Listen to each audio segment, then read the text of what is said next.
8절로 로마서 1장 8절로 13절까지 한 목소리로 같이 읽겠습니다. 먼저 내가 예수 그리스도로 말미암아 너희 모든 사람에 관하여 내 하나님께 감사함은 너희 믿음이 온 세상에 전파됨이로다. 내가 그 아들의 복음 안에서 내 심령으로 섬기는 하나님이 나의 증인이 되시거니와 항상 내 기도에 쉬지 않고 너희를 말하며 어떻게 하든지 이제 하나님의 뜻 안에서 너희에게로 나아갈 좋은 길 얻기를 구하노라. 내가 너희 보기를 간절히 원하는 것은 어떤 신령한 은사를 너희에게 나누어 주어 너희를 견고하게 하려 함이니 이는 곧 내가 너희 가운데서 너희와 나의 믿음으로 말미암아 피차 아니함을 얻으려 함이라. 형제들아, 내가 여러 번 너희에게 가고자 한 것은 너희가 모르기를 원하지 아니하노니 이는 너희 중에서도 다른 이방인 중에서와 같이 열매를 맺게 하려 함이로되 지금까지 길이 막혔도다. 아멘. 하나님께서 주시는 은혜와 평강이 우리 성도님들 위에 늘 충만하시기를 주님의 이름으로 축원드립니다. 우리가 로마서 말씀을 시작했는데요. 사도 바울은 분명한 부르심에 대한 그런 확신이 있었습니다. 예수 그리스도의 종 바울은 사도로 부르심을 받아서 하나님의 복음을 위하여 택정함을 입었다라고 선언하고 있습니다. 그 자기를 소개하고 있어요. 근데 이 사도 바울의 소개는요, 사도 바울만의 소개가 아니라 사실은 모든 예수님의 제자된 성도들의 소개입니다. 그래서 우리는 그리스도 안에서 진리가 너희를 자유케 하리라 하여서 모든 것에 자유한 자입니다. 그럼에도 불구하고 우리가 그리스도를 나의 주, 나의 하나님으로 섬기는 자들입니다. 왜 그럴까요? 주님께서 허물과 죄로 죽은 우리 인생을 다시 살려주셔서 생명을 옮겨주신 큰 사랑을 받았기 때문입니다. 그래서 우리는 그리스도의 종으로서 그리스도의 사역에 함께 합력하여 선을 이루는 자들입니다. 그래서 자유하지만 우리가 예수님의 종으로 예수님의 명령에 따라 사는 자들입니다. 그래서 하나님 나라 백성이라는 것은요, 하나님 나라 법에 따라 사는 것이거든요. 하나님 나라의 법의 제1법이 뭘까요? 헌법 1조 1항은 내가 너에게 새 계명을 주노니 서로 사랑하라. 내가 너희를 사랑한 것 같이 너희도 서로 사랑하라. 라는 이 계명입니다. 그래서 성도는요, 하나님의 법에 따라 사는 자들이에요. 종인데 누구의 종이에요? 예수님의 종이에요. 하나님의 종이에요. 종에도요, 급이 있습니다. 예? 종에도 급이 있죠. 그래서 비서도요, 저 청와대 비서실장 정도 되면 그러면 끝발이 대단하죠. 근데 저 미국의 백악관에 그 미국 대통령 비서실장 정도 되면요, 그 위세가 대단합니다. 웬만한 나라 가면은요, 국빈 대접을 받을 정도로 그렇게 대단하게 대접을 받아요. 가장 최측근이기 때문에. 우리도 항상 그 인식을 가져야 됩니다. 나의 그러한 정체성, 나는 누구인가? 이것을 잊어버리는 순간 우린 막이 밥이 되는 거죠. 소금이 맛을 잃으면 밖에 던져져서 사람들에게 밟힐 뿐이니라 주님 분명히 말씀하셨는데요. 정체성을 잃은 그리스도인들이요, 세상에서 마구 밟히는 겁니다. 우리는 예수님의 종, 그리고 사도로 부르심을 받았습니다. 무엇을 위해서? 복음을 위해서. 그리고 우리 입술에서 날마다 이 복음이 나와야 돼요. 그래서 복음은 사지읒에 대해서 늘 말씀드렸죠. 첫 번째 지읒이 뭘까요? 주인이에요, 주인. 누가 주인이세요? 하나님이 주인이에요. 근데 누가 주인 노릇하고 있어요? 내가 주인 노릇하고 있어요. 이게 뭘까요? 두 번째 지으신 죄입니다, 죄. 그래서 내가 주인 노릇하는 것이 죄예요. 그러니까 우리가 죄, 성경에서 말하는 죄라고 하면 윤리, 도덕, 법률적으로 위반한 것만 죄로 생각하면 안 되고요. 그 뿌리, 바로 하나님이 주인인데 내가 주인, 노릇하는 자기 중심성에서부터 사실은 모든 죄가 나옵니다. 그러니 우리가 하나님 앞에 죄인이다라고 할 때 하나님 내가 도둑질했어요, 거짓말했어요 이런 열매만 얘기하는 것이 아니라 왜 우리가 도둑질하고 거짓말하고 속이고 시기하고 분쟁하고 질투하고 하는 이런 육체에 썩어질 것이 계속 나올까요? 하나님이 주인인데 내가 주인 노릇하니까 그래요. 하나님이 주인이시면 어떻게 할까요? 하나님의 뜻에 따라 살 거 아니에요. 하나님의 명령에 따라. 그러니 내가 너에게 새 계명을 주노라 하는 첫째 계명이 서로 사랑하라는 계명인데 하나님이 주인이시면 내 안에서 뭐가 나와요? 사랑이 나오죠. 사랑이 안 나온다는 건 뭐예요? 내가 주인 노릇하고 있다는 거예요. 그러니 내가 주인 노릇하는 것이 하나님이 주인인데 내가 주인 노릇하는 것이 죄죠. 그래서 이 죄인은 반드시 어떻게 될까요? 심판받아요. 그것이 죽음입니다. 그래서 죽은 이후에도 저 불타는 유황불 가운데 들어갈 인간이 바로 나인데 나 대신 누가 죽으셨어요? 예수님께서 십자가에서 내 허물과 죄를 대신 지시고 죽으셨어요. 하나님 그것을 옳다 인정하시고 그 예수님이 부활하셨어요. 그래서 예수님 때문에 내 죄가 다 용서함을 받고 하나님 앞에 의로운 자가 됐어요. 하나님 보시기엔 의로운 자고요. 우리 입장에서 하나님을 향할 때는 요한 웨슬레 목사님 뭐라고 얘기했냐? 용서받은 죄인이라고 얘기했어요. 용서받은 죄인. 그래서 우리가 하나님 입장에서 나를 보면 의로운 자잖아요. 근데 오해하는 경우가 있어요. 나는 의로워. 예수님이 다 십자가로 나를 깨끗하게 용서해 주셨으니까. 그래서 죄인들 하면서 찌릿거리면서 판단하고 비교하는 것, 그것은 하나님의 의가 뭔지를 모르는 것이고 사랑이 뭔지를 모르는 거예요. 그래서 하나님의 의로 우리가 의로운 자로 생각하기보다는 하나님은 우리를 그렇게 여기시고요. 우리 입장에서는 어떤 모습으로요? 용서받은 죄인의 모습으로 하나님 앞에 서는 거예요. 예수님이 우리를 십자가의 피로 용서해 주셨어요. 그럼 나는 용서받은 죄인이고요. 얘는 죄인이에요. 그러면 내가 얘 죄인을 욕할 수 있는 자격이 있어요? 없어요? 없죠. 나는 용서받았을 뿐이고 얘는 아직 용서받지 못한 거예요. 그래서 거기서 정죄나 판단이 일어나질 않습니다.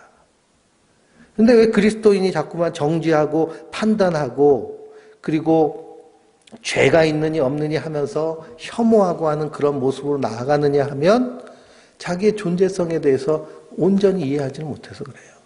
우린 용서받은 죄인이에요. 하나님이 의롭다 여기신 것은요, 우리 입장에서는 용서받은 죄인이라는 의미예요. 그러니까 우리가 두 가지 측면으로 함께 봐야 됩니다. 그래서 칼빈은 하나님의 주권이라는 그런 측면 안에서 하나님이 우리를 보실 때 우리를 의롭게 보시는 거예요. 누구 때문에? 예수님 때문에. 요한 웨슬레 목사님은요, 우리 인간 쪽에서 하나님을 바라보니까 우리가 용서받은 죄인이구나라는 거예요. 용서받은 죄인.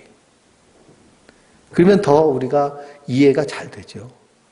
그래서 우리는 용서받은 죄인이 됐어요. 그러니 이제는 내가 주인이 아니라 누가 주인이신 거예요?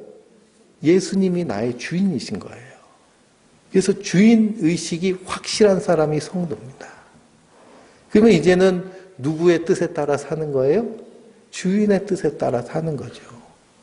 근데 우리는 아직도 연약한 육신을 가지고 이 깨진 세상에 발딛고 살기 때문에 완전하지가 않아요. 그래서 예수님 닮아서 주인이 명령하신 대로 열심히 성화의 삶을 삶으로 그리스도의 완전에 이르는 예수님 닮아가는 삶을 계속 추구하며 살다가 주님 부르실 때 우리가 영화롭게 구원받는 줄 믿습니다. 이것이 복음이에요, 복음. 이 복음에 대해서 우리가 분명히 알아야 되는 이유는 이 일을 위해서 우리를 어떻게 하셨어요? 부르신 거예요, 부르신 거.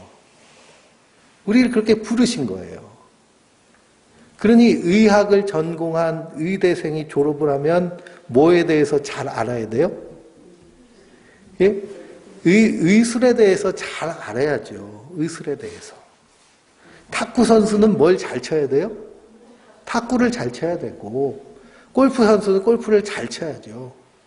마찬가지로 기독교인은 뭘 잘해야 돼요? 예? 복음을 잘 전하면서 사랑을 잘해야 돼요.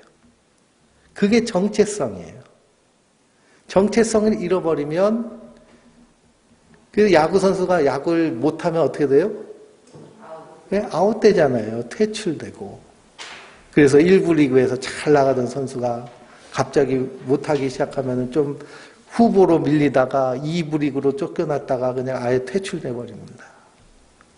우리가 우리의 정체성이 무엇인지를 분명히 알아야 되는데요. 사도 바울은 이 정체성이 분명했습니다.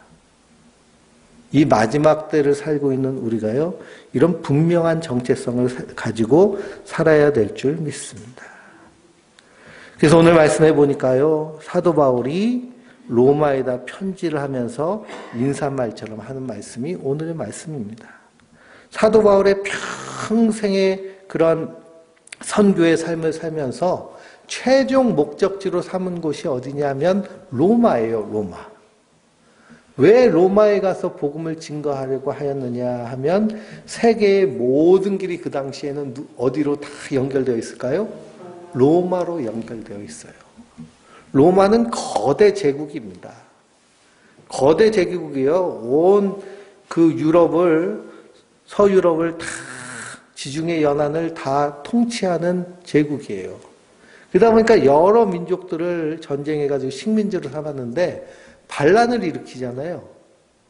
그러면 신속하게 가가지고 그 반란하는 반란군들을 진멸시켜야 됩니다. 그래야 제국이 유지가 되죠. 그러려면 뭘 잘 닦아야 될까요? 길을 잘 닦아야 됩니다. 그래서 대한민국도 경제개발 5개년 계획 세우면서 뭐부터 닦았어요? 경부고속도로부터 쫙 닦았잖아요. 만약 경부고속도로가 저 부산으로 빠지지 않고 저기 남해안 전라도 쪽으로 빠졌으면 어디가 더 번성했을까요? 전라도 쪽이 더 번성했겠죠. 이 길이 가는 대로. 그러니까 로마는 모든 세계로 퍼지는 길이기 때문에 거기에 오고 가는 사람들이 다 로마로 중심이 되는 겁니다. 그래서 사도 바울은 이 로마에 가서 복음 전하기를 원했어요. 그래서 도시에서 복음을 증거해서 세상으로 퍼지도록. 그래서 사도 바울이 움직이는 것은요, 그냥 바람이 이끄는 대로 가는 것이 아니고요, 철저하게 전략적으로 움직였습니다. 사도 바울은 텐트 메이커잖아요, 텐트 메이커. 이 로마 시대, 고대 시대에는요, 이 주거가 호텔이라든지 임시 숙소들이 많지 않았습니다. 근데 이 고대 올림픽 같은 대세계 대전이 있으면 올림픽이 열리는 도시에 세계 각국의 사람들이, 귀족들이 와가지고 거기서 이제 올림픽 기간 동안 올림픽 구경을 해요. 우리 지금 올림픽 똑같이. 그래서 일본에서 지금 코로나 때문에 올림픽을 하니 많이 그러지만 올림픽을 하면은 다 세계 사람들이 비행기 타고 오는데 주로 어떤 사람들이 올까요? 부자들이 오죠, 부자들이. 우리 여기 개척할 때 평창올림픽 했는데요. 차 타고서는 50분이면 평창 가는데 한 번도 못 간 것 같습니다. 그게 어떤 사람이 가느냐? 부자들이 가요. 그 고대 사회에 올림픽을 하면은 전 세계 부자들이요, 그거 즐기기 위해서 오는데 숙소가 없는 거예요. 그러니까 뭐가 필요할까요? 텐트가 필요해요, 텐트가. 근데 이분들이 다 높으신 분들이잖아요. 그러니까 싸구려 텐트가 필요할까요? 비싼 좋은 텐트가 필요할까요? 그래서 텐트는 이렇게 귀족들이 사용하는 그런 임시 주거 형태입니다. 그래서 사도 바울이 에베소에 가가지고 거기서 브리스길라와 아굴라를 만나게 되잖아요. 브리스길라와 아굴라도 뭐 하는 사람일까요? 텐트 만드는 사람이에요. 근데 왜 브리스길라와 아굴라가 에베소에 갔고 그리고 사도 바울도 거기 에베소에서 같이 만나게 됐을까요? 예? 하나님이 이렇게 만나게 하시는 것도 있지만요. 그 당시에 올림픽이 에베소에서 열린 거예요. 그러니까 사도 바울이 그냥 아무 생각 없이 에베소 가서 복음 전하고 한 게 아니라 철저하게 전략적으로 움직인 겁니다. 또 성령님이 이끄시는 대로. 그래서 사도 바울은 평생의 소원이 이 로마에 가서 복음을 증거하는 거예요. 근데 로마라는 곳은요, 아무나 갈 수 있는 곳이 아닙니다. 시민권이 있어도요, 가기가 힘들고, 가는 비용이 많이 들고, 그래서 북한 사람들이 다 평양 살고 싶어 하잖아요. 우리나라 사람도 강남 살고 싶어 하고. 북한 사람들 중에 평양에 사는 사람들은 어떤 사람들이에요? 특권 계급들. 아무나 살 수 있는 게 아닙니다. 우리나라도 뭐 강남 같은 데는 부자들만 살잖아요. 마찬가지로 이 로마 제국 안에, 로마시 안에 들어가기에는 많은 비용과 그리고 가기가 힘듭니다. 그리고 또 황제들에 따라서 브리스길라와 아글라는요, 유대인들이 하도 이 로마 제국 말을 안 들으니까요, 로마 황제가 칙령을 내려가지고 이 로마시에 살고 있는 유대인들 다 나가라. 그래가지고 쫓겨나듯이 나간 사람이 브리스길라와 아굴라예요. 로마에 여러 번 가고 싶었는데 가지를 못한 것이 사도 바울입니다. 그래서 자기 평생의 선교의 최종 목적지를 로마로 잡은 거예요. 거기서 귀족에게도 복음을 증거하고 싶고 그 왕족에게도 복음을 증거해서 그래서 복음이 세상에 퍼지기를 소망하는 그 소망으로 로마를 위해 기도합니다. 근데 길이 막혔죠. 그런 가중에서 어떤 소식을 듣게 되었느냐 하면 8절 말씀해 보니까 먼저 내가 예수 그리스도로 말미암아 너희 모든 사람에 관하여 내 하나님께 감사함은 너희 믿음이 온 세상에 전파됨이니라 라고 말하고 있습니다. 그러니까 사도 바울이 로마에 가서 복음을 아직 전하지 않았는데 로마 안에 어떤 사람이 있다는 거예요?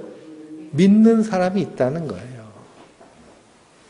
그러니 저 소아시아 지역에 여행을 하다가 복음을 듣고 믿기 시작한 사람들이 가서 믿는 사람들이 생겼다는 소식을 사도 바울이 들은 겁니다. 그리고서는 사도 바울 안에서 어떤 마음이 더 강렬하게 일었어요? 로마에 가고 싶은 그 강렬함이 일었어요. 근데 로마서를 쓸 때는 어느 당시냐 하면 사도 바울이 에베소에서 목회를 하다가 거기서 이별을 하고 예루살렘에 들렸다가 로마로 가려고 그랬거든요. 예루살렘에 그 큰 기근이 들어서 그들에게 구제 헌금을 하고 로마로 가려고 했는데 예루살렘 들렸다가 어떻게 했어요? 유대인들에게 붙잡혔잖아요. 그게 3년 동안 재판받는 동안 그래서 로마로 가는 길이 막혀버렸습니다. 옴싹달싹 하지 못하는 거예요. 감옥에 있으니까. 연금처럼, 가택연금처럼 이렇게 잡혀 있으니까. 그래서 먼저 가서 복음을 증거하기 전에 뭘 쓴 거예요? 편지를 쓴 거예요. 사도 바울이 서신서를 쓴 때는요, 막 열심히 다니면서 전도 여행하면서 편지 쓴 것이 아니라 다 감옥에 갇혔을 때 편지를 쓴 거예요. 그러고 보면요, 하나님이 사도 바울을 감옥에 가두신 거예요. 뭐 하라고? 편지 쓰라고. 편지를 쓰니까 그 편지가 누구에게까지 전해졌어요? 우리에게까지 전해졌잖아요. 나에게까지, 우리에게까지. 예수님을 가장 닮은 제자, 예수님을 가장 잘 전하는 사도 바울이 편지를 쓴 이 서신서가. 그래서 복음서가 쓰여지기 전에 초대교회는요, 사도 바울이 보낸 이 편지를 읽으면서 신앙생활을 했습니다. 신앙생활은 이런 거구나, 이렇게 하는 거구나. 예수 믿는 믿음이 이렇게 귀하구나. 그러다가 세대가 조금씩 지나가면서 그들이 깨달은 것은 예수님이 속히 오리라 하셨는데 그것이 하루가 천년 같고 천년과 하루 같은 그 하나님의 시간을 제자들이 깨닫고요. 그 다음에 이제 복음서를 쓰기 시작했습니다. 예수님의 이야기를. 그러니 이 서신서가 먼저 쓰여져서요. 초대교회를 믿음으로 세우는데 큰 역할을 합니다. 우리가 로마서 읽으면서도요. 이 로마서 안에서 복음의 진수를 만날 수 있습니다. 그래서 로마로 가기 전에 편지를 먼저 쓴 거예요. 그러면서 하나님께 감사함은 너희 믿음이 온 세상에 전파됨이로다. 그러면서 사도 바울이 기도를 쉬기를 멈추지 않는다라고 했습니다. 9절 말씀을 같이 읽어볼까요? 내가 그의 아들의 복음 안에서 내 심령으로 섬기는 하나님이 나의 중인이 되시거니와 항상 내 기도에 쉬지 않고 너희를 말하며 그랬습니다. 그래서 사도 바울이 로마에 믿는 이들이 있다라는 소식을 듣고 첫 번째 뭐였어요? 감사하고 두 번째는 기도했어요. 그게 그리스도 안에 있는 같은 믿음 안에 있는 성도의 아름다운 교제의 모습입니다. 근데 개교회주의라는 것 있잖아요. 네 교회, 내 교회, 너네 교단, 우리 교단 하면서 서로 시기, 질투, 분쟁, 다툼, 편가르기, 힘겨루기 이건 사실요 믿음이라고 할 수 없습니다. 진정한 믿음의 모습은 어떤 모습이에요? 감사와 기도입니다. 감사와 기도. 우리 에베소서 4장 1절에서 6절 읽어볼까요?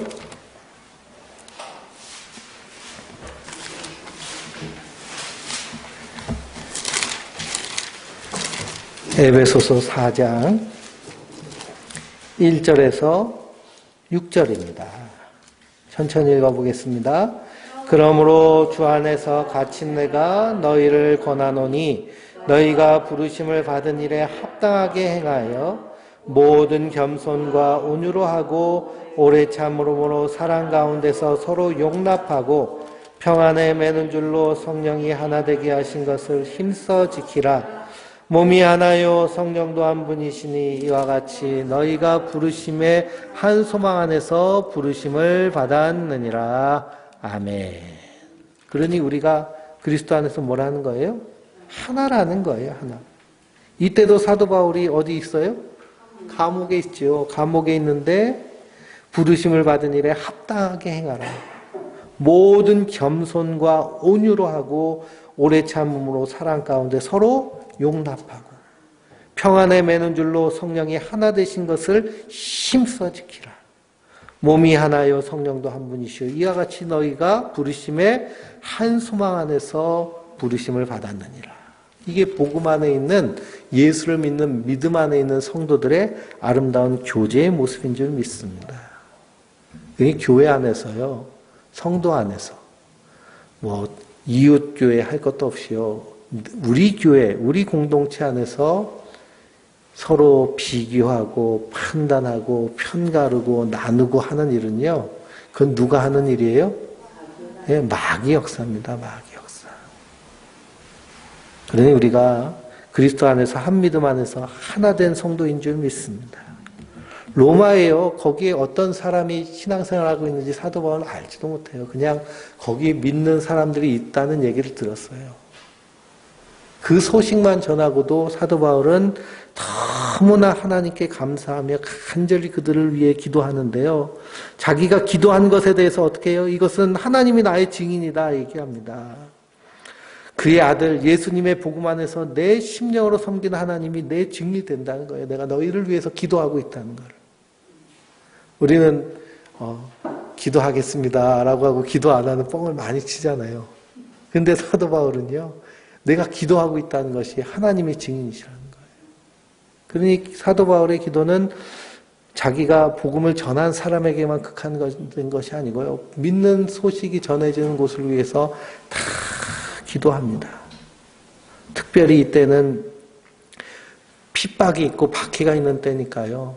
더 간절하게 복음을 위해서 기도한 것이 사도 바울의 모습인 것을 우리가 이 말씀을 통해서 좀 전달받을 수 있어야 돼요. 우리가 성경을 읽으면서 사도 바울이 그냥 편안하게 쓴 게 아닙니다. 감옥에서 재판이 잘못되면 어떻게 돼요? 언제 죽을지 모르지만 그래서 소망 가운데서 정말 하나님의 그 하늘 소망에 그냥 붙잡혀서 쓴 말씀이 바로 서신서들이에요. 우리 감옥에서 편지가 써지나요? 감옥에서 하나님의 은혜, 하나님의 사랑 위에서 기도해주고 그런 편지가 써질까요? 우린 조금만 억울한 일을 당해도요. 그냥 이가 팍팍 깔리고 잠도 안 오고. 그런데 이 염려 근심이 많은 연약한 인생인데 이게 하나님의 성령이 붙잡고 편지 쓰게 하시는 겁니다. 그래서 사도 바울이 이렇게 기도하는 거예요. 로마 교회를 위해서. 그러면서 어떻게 하든지 이제 하나님의 뜻 안에서 너희에게 나아갈 좋은 길 얻기를 구하노라. 이게 10절입니다. 그래서 사도행전을 읽어보면 하나님이 좋은 길을 마련해 주셨을까요? 마련하지 않으셨을까요? 마련해 주셨어요. 기가 막힌 길이죠. 사도 바울이 이 예루살렘에서 재판을 받으면서 가이사에게, 로마 황제에게 재판받겠다고 청원을 합니다. 그래가지고 로마로 이송하게 되는데요. 이 사도 바울을 죽이려고 유대인들이요, 먹지도 않고 마시도 않겠다고 작정한 사람들이 수십 명인데도 감히 사도 바울을 해하지 못한 건 주변에 누가 있었어요? 로마 군대가 호위를 해가지고요. 그래서 육로로도 가지 않고, 육로로 가면 큰 산맥을 넘어야 되거든요. 그런데 배 타고 갑니다. 배 타러 가는데 또 뭘 만나요? 풍랑을 만나죠. 풍랑을 만나기 이전에는 사도 바울이 그냥 별 볼림 없는 죄수 정도, 뭔가 좀 죄는 없지만 자기의 신앙적인 이유로 재판을 받으러 가는 좀 이상한 사람 정도로 생각했는데, 그 배가 깨지고 파선하면서 사람들이 살 소망을 다 잊어버렸을 때 누가 소망을 얘기해요? 사도 바울이 소망을 얘기하잖아요. 두려워하지 마라. 하나님이 어젯밤에 내가 믿는 그리스도께서 어젯밤에 내 곁에 서서 내게 말씀하시기를, 내가 로마에서 복음을 전할 뿐만 아니라 이 배에 타고 있는 모든 사람들을 지키리라. 이 말씀을 착 전하니까요, 그들의 마음이요, 갑자기 두려움에서 평안으로 바뀌는 겁니다. 그러면서 그 배에 타고 있던 사람들이 다 누구의 동역자가 돼버려요?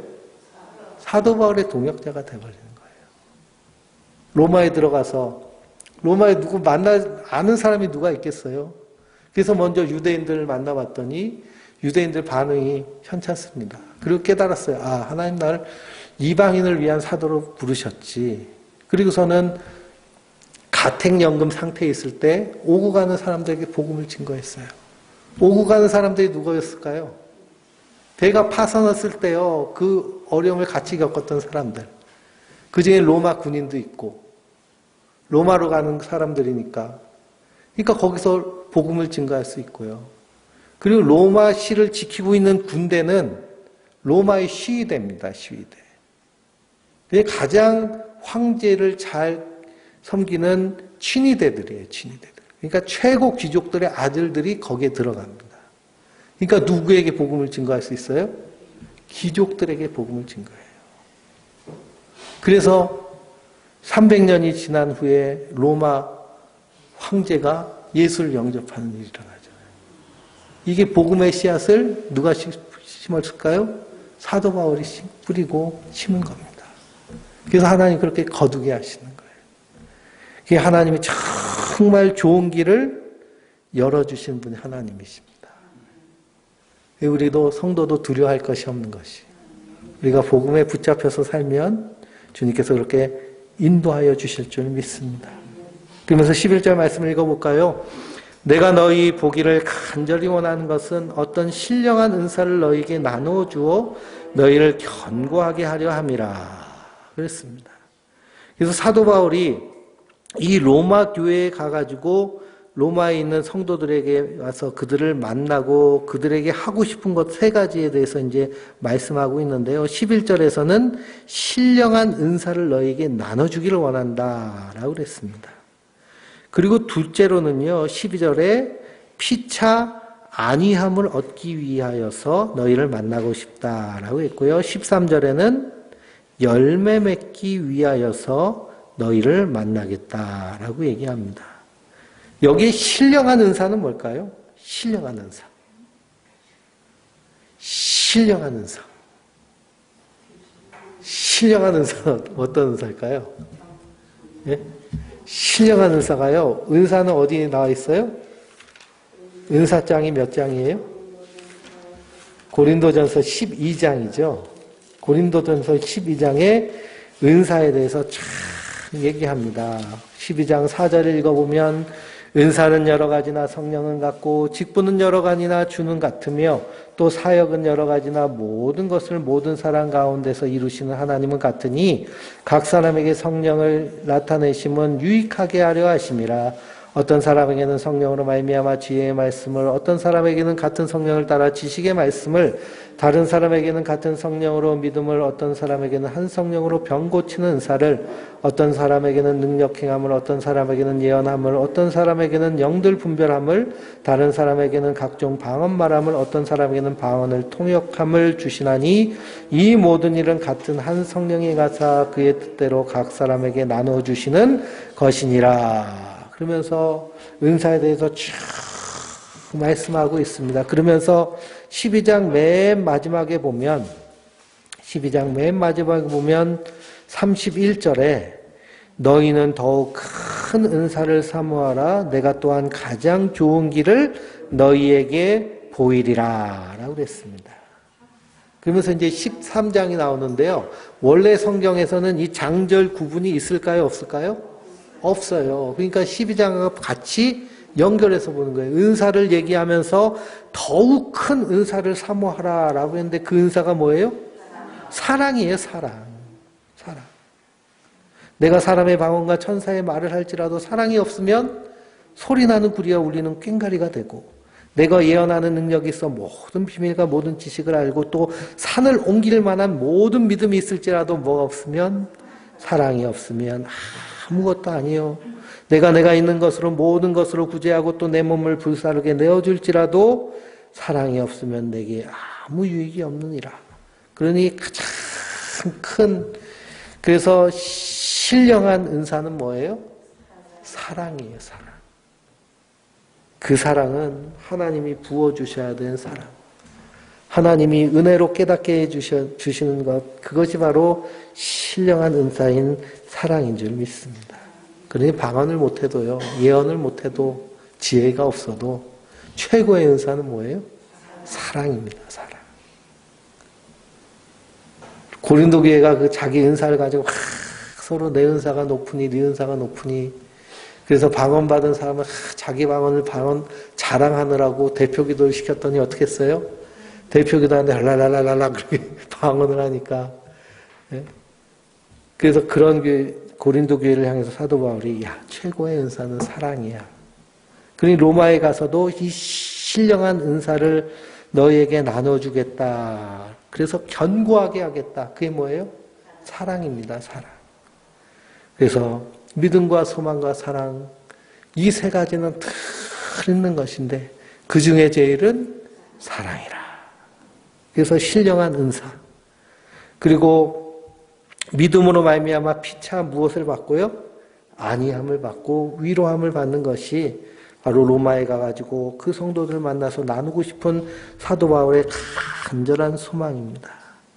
그리고 더 나가서 13절에 형제들아 내가 여러 번 너희에게 가고자 한 것을 너희가 모르기를 원하지 아니하노니 이는 너희 중에서도 다른 이방인 중에서와 같이 열매를 맺게 하려 함이로되 지금까지 길이 막혔도다. 그러니 가서 복음을 전해서 뭐 맺게 하기 위해서? 열매 맺게 하기 위해서. 그래서 복음은요 전수돼야 되는 거거든요. 사도 바울은 복음의 삶을 살면서 그 삶을 전수한 사람이 사도 바울입니다. 그들과 함께 생활하면서 복음을 전하고 그런 삶을 살도록 인도하기를 원한 것이 사도 바울의 간절한 소망이었습니다. 그런데 그 길이 막혔습니다. 그래서 그럼에도 불구하고 간절히 가기를 원하는 것이 뭐냐? 14절 말씀에 헬라인이나 이방인이나 지혜 있는 자나 어리석은 자에게나 다 내가 빚진 자다라고 그랬습니다. 무엇에 빚진 자예요? 사랑에 빚진 자, 복음에 빚진 자. 이 빚진 자 의식이 분명한 거예요. 하나님 나를 부르신 이유는 자기는 박해자이고 폭력자이며 십자가의 원수였고 하나님의 대적자였는데 하나님이 나를 불쌍히 여기시고 충성되게 여기서 나의 사도로 직분을 주신 것은 바로 이 일을 위해서 부르신 것임을 분명히 알기 때문에 이게 빚진 자 의식입니다.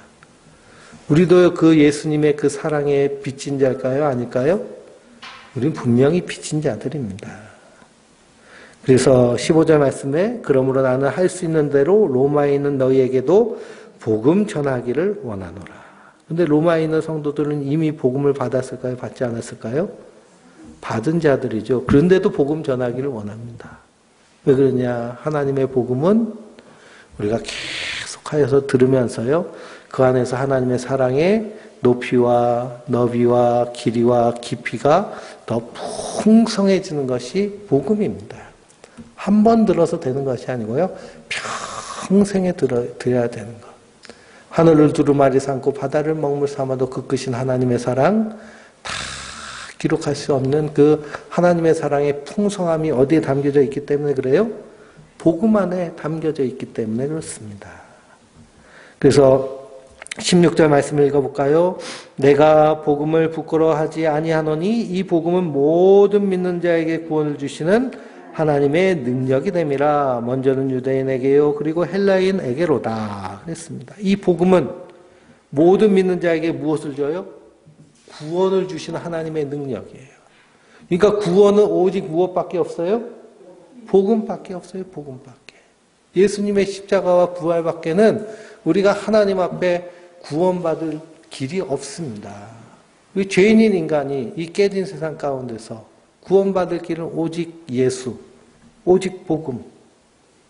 먼저 유대인을 부르셨죠. 아브라함을 부르시고 이삭을 부르시고 야곱을 부르시고 모세를 통해서 이스라엘 12지파를 보내시고, 그리고 이제는 예수 그리스도께서 마지막 때에 헬라인들은 온 세상 사람들 다 말하는 거거든요.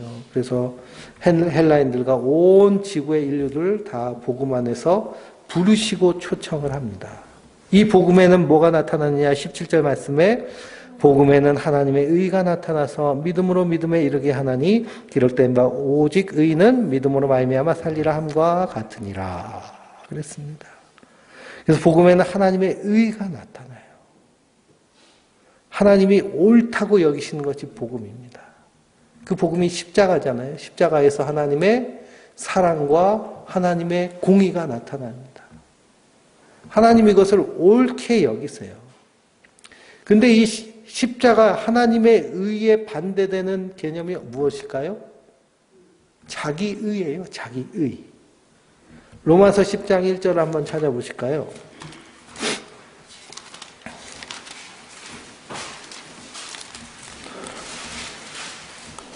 로마서 10장 1절부터 한번 쭉 읽어보겠습니다. 형제들아 내 마음에 원하는 바와 하나님께 구하는 바는 이스라엘을 위함이니 곧 그들로 구원을 받게 함이라. 내가 증언하노니 그들이 하나님께 열심히 있으나 올바른 지식에 따른 것이 아니니라. 하나님의 의를 모르고 자기 의를 세우려고 힘써 하나님의 의에 복종하지 아니하였느니라. 여기까지 보면은요, 이 유대인들, 사도 바울이 이방인의 사도로 부르심을 받았지만 누구에게도 복음을 전해요? 이스라엘 유대인들에게도 복음을 진 거예요. 그런데 그들이 하나님에 대한 열심은 있는데 그 열심이 어떤 열심이에요? 올바른 지식에서 나온 열심이 아니에요. 그러니 하나님의 의를 모르고 자기 의를 세우다가 어떻게 했어요? 예수님을 십자가에 못 박아 죽였잖아요. 이 십자가의 원수가 됐습니다. 그래서 하나님의 의를 모르고 자기 의를 세우려고 힘써 하나님의 의에 복종하지 않아서 결국에는 그리스도는 모든 믿는 자의 의를 이루기 위한 율법의 마침이 되는데 그들은 뭐만 지키면 된다고 생각했어요? 율법만 지키면 된다고 생각했어요. 그런데 율법은 자기가 죄인임을 깨닫게 하시는 거죠. 그러면서 예수님밖에 없음을 알게 하는 것이 율법이 주는 것인데 하나님의 의를 모르기 때문에 그런 거예요. 근데 우리 주변에도요, 하나님의 의를 모르는 사람이 어떤 의로 사느냐? 자기 의로 살려고 그럽니다. 자기 의로 사는 사람들의 특징은 뭘까요? 자기의 공로, 자기의 자랑이 나옵니다. 교회 안에도 자기 의로 하나님을 섬기는 자들이 있어요. 그런 사람들은 자기가 어떻게 기도를 하고 어떻게 헌금을 하고 어떻게 희생을 하고 하는 것에 대해서 구구절절 자랑이 많습니다. 근데 사도 바울은 뭐라 그래요? 자랑할 게 있다 그래요? 없다 그래요? 없다는 거예요. 오직 누구밖에 없다는 거예요? 예수밖에 없다는 거예요. 나의 나 된 것은 하나님의 은혜로 된 것이에요. 내가 잘해서 된 것이 아니라 하나님이 나를 불쌍히 여기시고 궁일히 여기셔서 나를 구원하신 그 은혜에 감사하며 사는 것. 그것이 사도 바울입니다. 그러니 우리가 신앙생활하면서 저 사람은 자기 의로 사는구나. 저 사람은 정말 하나님의 의로 사는구나. 구별법이 분명할까요? 분명하지 않을까요? 분명하죠. 분명합니다. 그러면서 오직 의인은 믿음으로 말미암아 살리라 라고 했습니다. 복음에는 하나님의 의가 나타나서 믿음으로 믿음에 이르게 한다고 그랬거든요. 여기서 믿음으로 믿음에 이르게 한다라고 할 때 첫 번째 믿음은 내 안에서 이 하나님의 복음을 받아들이는 그런 받아들임의 확신입니다. 하나님이 주인이시군요. 내가 죄인이었군요. 예수님이 나를 위해 십자가에 죽으셨군요. 하나님이 이제 나의 주인이 되셔야 되는군요. 하는 이 사실을 믿는 거예요. 그래서 믿음의 원식 신앙의 가장 첫 믿음은 히브리서 그 믿음장에서 하나님이 계신 것과 그분을 찾는 자들에게 상 주시는 이심을 믿는 것이 믿음의 가장 첫 시작이거든요. 그러니까 복음을 그렇게 믿는 자에게 하나님이 뭘 주실까요? 믿어지는 믿음을 주시는 거예요. 그게 믿음으로 믿음에 이르게 된다라는 말씀입니다. 그래서 오직 의인은 믿음으로 말미암아 살리라라는 이 말씀은 하박국 선지자에게 주신 말씀이거든요. 하박국 선지자가 하나님께 따지는 거예요. 하나님 어떻게 이럴 수 있습니까? 왜 의인은 핍박받고 악인은 형통합니까? 하나님이 의롭긴 하시는 겁니까? 하나님께 따졌어요. 우리도 그렇게 따지잖아요. 세상에 어떻게 이런 일이 있냐고 하나님 살아계시면. 그랬더니 하나님이 하박국 선지자에게 뭐라고 하시나요? 너는 이걸 돌판에 새겨가지고 꼭 기억해라. 내가 반드시 심판할 거다. 하나님 반드시 심판하신다는 거예요. 그 심판의 때가 반드시 있다는 거예요. 그러니까 어떻게 하라는 거예요? 참아 기다리라는 거예요. 그러면 하나님이 심판하실 것을 믿고 오직 의인은 뭘로 살아요? 믿음으로 사는 거예요. 하나님의 의로 사는 자들은 하나님의 상을 받고 자기 의로 사는 자는 심판을 받을 것을 믿으라는 거예요. 의로운 자는 구원받고 악한 자는 심판받는 것을 믿으라는 거예요. 그게 오직 의인은 믿음으로 말미암아 사는 겁니다. 그런데 마틴 루터 당시에는 자꾸만 뭘 얘기하냐면 무언가를 행해야 구원받는다고 얘기를 하는 거예요. 무언가 행해라.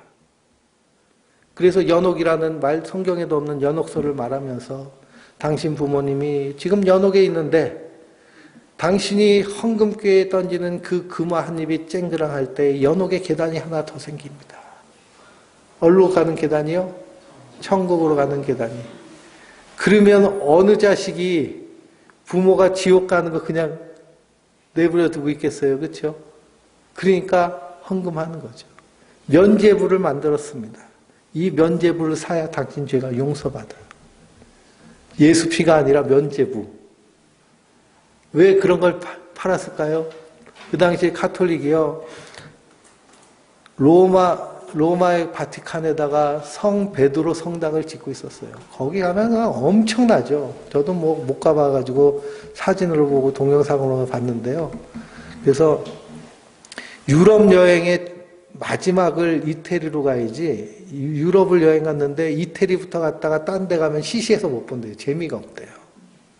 그 정도로 엄청난 데가 이 로마고 바티칸 시티입니다. 그러니 그 어마어마한 성당들을 지으려고 하니까 뭐가 많이 필요해요?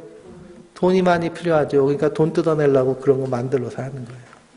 이런 행위를 해야 구원받는다고 얘기하는 것이 가톨릭이었어요.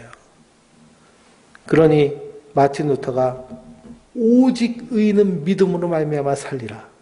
바로 이 로마서 1장 17절의 말씀을 읽고 뒤집어져서 종교개혁을 한 겁니다.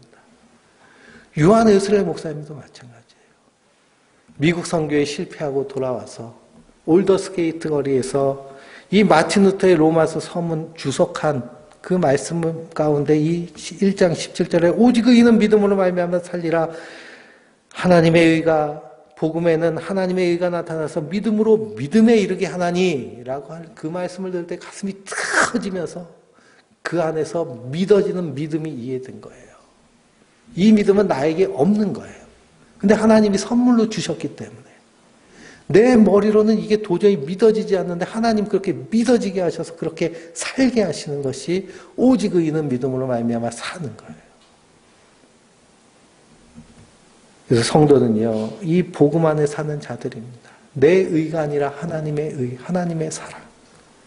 사도 바울은 간절히 로마에 가서 이 복음을 전하기를 간절히 소망했습니다. 우리 성도들도요, 이 복음 안에서 구원받은 자들입니다. 하늘의 기쁨을 누리는 자들이에요. 주님은요, 이것을 혼자 누리기를 원하시는 것이 아니라 함께 나누며 전하기를 원하세요. 그러므로 우리에게 맡겨주신 이 복음의 사명을 사도 바울과 같은 뜨거운 가슴으로 전하기에 힘쓰므로, 그래서 오직 의인은 믿음으로 말미암아 살리라 한 그 하나님의 그 말씀 가운데 우리가 날마다 하나님의 나라를 살아가며 이 땅 가운데서 복음을 증거하는 아름다운 복음의 사람들 되시길 주님의 이름으로 축원드립니다.